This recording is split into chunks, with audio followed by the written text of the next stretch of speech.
Hey YouTube, Technomentary here with a quick video for you guys on how to fix any black dots on your iPhone screen. Now this dot could be somewhere in any of the part of your screen, the top right here. Now these are a couple things you can do to potentially fix that black dot issue on your iPhone screen. So let's get started. First thing, whenever you're having this issue, is I recommend is do not press around that black dot on your screen. And the reason why it is could spread to further increase that. And the reason why you're getting a black dot is could most likely be a dead pixel on the screen itself. So these are a couple things that may or may not help, but you want to go ahead and try as a first solution. So first thing you want to do is a forced restart on your iPhone. So in order to do a forced restart, you're going to press and release the volume up, press and release the volume down, and then hold on to the side button until the screen goes completely black and you see the Apple logo appear, and at that time you'll let go of that side button. So I'm going to do volume up, volume down, and then I hold on to this side button.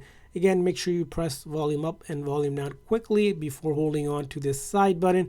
So we're going to wait till, again, as you can see here, I'm holding on to it until the screen goes completely black.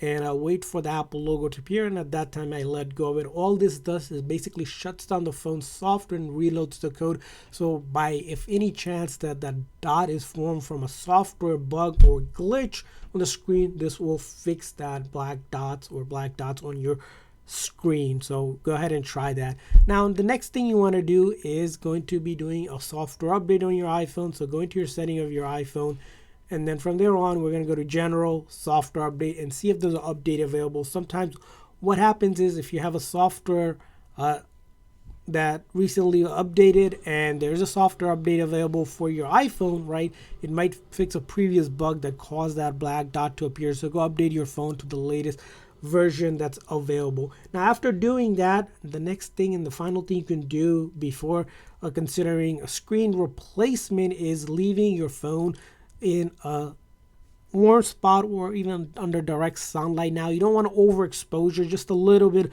of sunlight exposure. Sometimes if it's a liquid buildup that's causing that, or it's a faint dot that's around, it could actually go away from that heat that the sun gets or the light that you can get it on. Again, don't recommend doing it for too long, but you want to do that as well. And another recommended tip if you want to do is make sure your phone is backed up in case you do need to replace your device. In that sense, you want to go into your setting of your iPhone. You could do an iCloud backup by going to settings, click on your Apple ID account, click on iCloud here, and then under iCloud backup right here, make sure your phone is backed up just in case that you need to restore the data on a new phone if you end up getting another phone or find out the screen replacement somehow messes up your phone, because most likely if you have a black dot, the next thing would be replacing the screen itself. So that's it for the tips on how to fix black dots on your iPhone screen. I hope this video was helpful. So please consider the like and subscribe button for more tips and tricks for your iPhone and other iOS devices. See you guys next time.